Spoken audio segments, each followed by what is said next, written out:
வணக்கம்ங்க. இன்றைக்கி நம்ம ஸ்வீட் கார்ன் வச்சு ஒரு கிரேவி பண்ணலாம். சப்பாத்தி தோசைக்கு சாப்பிட்ற மாதிரி சாதத்துக்கும் சாப்பிட்டுக்கலாம். எப்படி பண்ணுறதுன்னு பார்க்கலாம். ஒரு ஸ்வீட் கார்ன் எடுத்திருக்கேன், உரித்து வச்சுருக்கேன், பச்சையாக இருக்குது.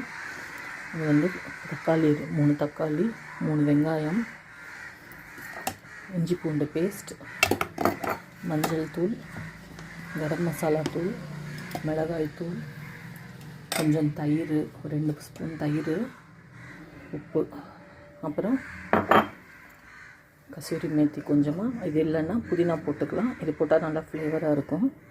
இப்போ எப்படி பண்ணுறதுன்னு பார்க்கலாம். இது கூட குடமிளகா, கேரட்டு, அந்த மாதிரி உருளைக்கிழங்கு அதெல்லாம் கூட சேர்த்து போட்டுக்கலாம். நான் இன்றைக்கி இது மாத்திரம் போடுறேன். வெங்காயம் தக்காளியை முதல்ல பெருசாக இப்படி கட் பண்ணிவிட்டு கடாயில் எண்ணெய் வச்சு இதை முதல்ல நல்லா கொஞ்சம் வதக்கி எடுத்துக்கலாம். வதக்கி எடுத்து மிக்சியில் அரைச்சிக்கணும். எப்படி பண்ணலாம் பார்க்கலாம். கடாயில் எண்ணெய் 2 டேபிள் ஸ்பூன் விட்டு வெங்காயம் தக்காளி இஞ்சி பூண்டு விழுது வதக்கிக்கலாம்.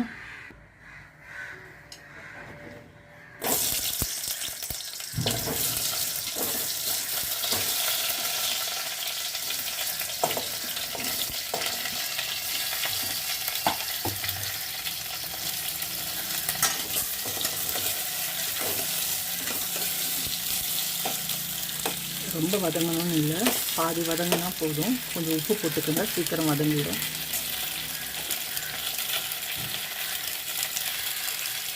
அரை ஸ்பூன் உப்பு போடுறேன்.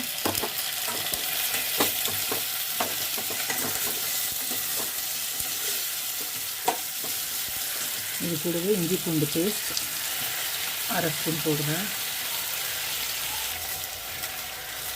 மிளகாய் தூள் 2 ஸ்பூன்,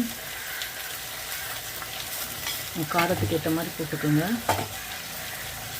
மஞ்சள் தூள் 1/4 ஸ்பூன், கரம் மசாலா தூள் அரை ஸ்பூன் போடுறேன். இதை நல்லா கலந்து விட்டுக்குங்க.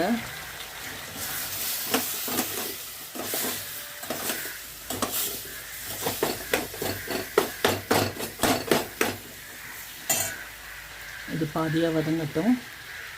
இப்போ இது கூட வெல்லம், சுவைக்கு கொஞ்சம் வெல்லம் சேர்க்கலாம். கொஞ்சமாக சேர்க்குறேன்.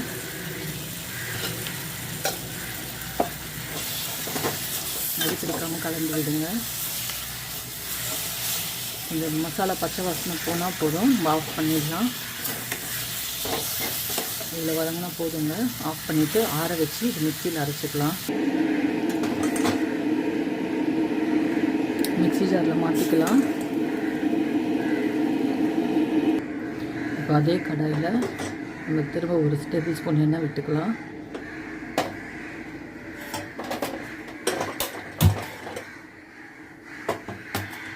அதில் இந்த கார்னை சேர்த்துக்கலாம்.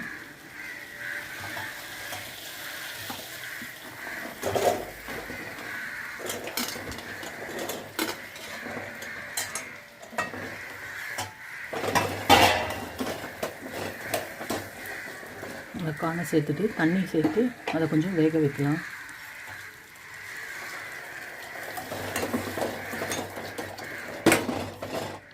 அது முழுகிற அளவுக்கு இருந்தால் போதும். தண்ணி 1 டம்ளர் ஊற்றிருக்கேன் நான். இது வேகட்டும்.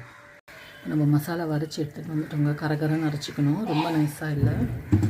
இப்போ கார்ன் பாதி வெந்திருக்கு. இப்போ நம்ம இந்த தண்ணியை மாத்திரம் வடிச்சிட்டு இந்த கார்னில் இந்த மசாலாவை சேர்க்கணும்.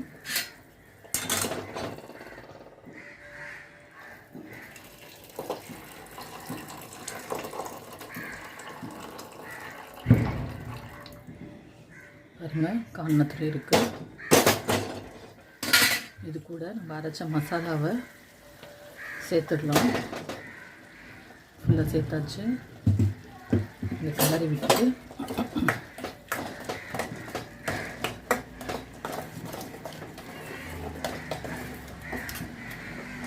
உப்பு சரி பார்த்துட்டு இந்த தண்ணியை ஊற்றி இன்னும் கொஞ்சம் நேரம் கொதிக்க விடலாம். கார்ன் ஃபுல்லாக வேகணும்.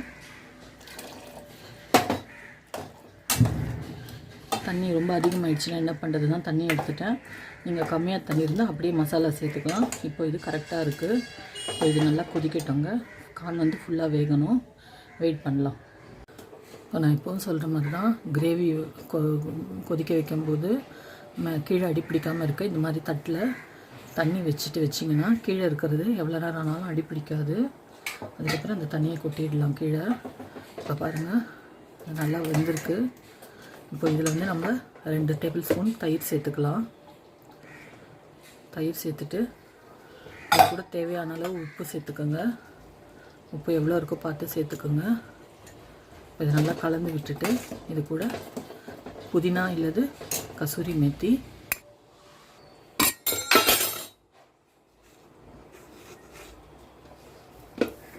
கொஞ்சமாக கசூரி மேத்தி, ரொம்ப போட வேணாம், கசந்துரும்.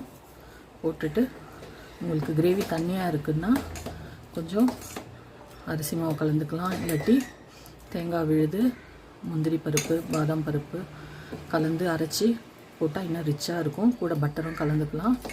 இப்போ இதில் நான் ஒன்றும் பண்ண போகிறதில்ல, இது அப்படியே இருக்குது, திக்காக தான் இருக்குது. ஒரு கொதி வந்தவுடனே நம்ம நிறுத்திடலாம். இப்போ கொதி வருது. இப்போ கொஞ்சமாக ஏலக்காய் தூள் 1/4 ஸ்பூன் போடுறேன், நல்லா வாசனையாக இருக்கும்.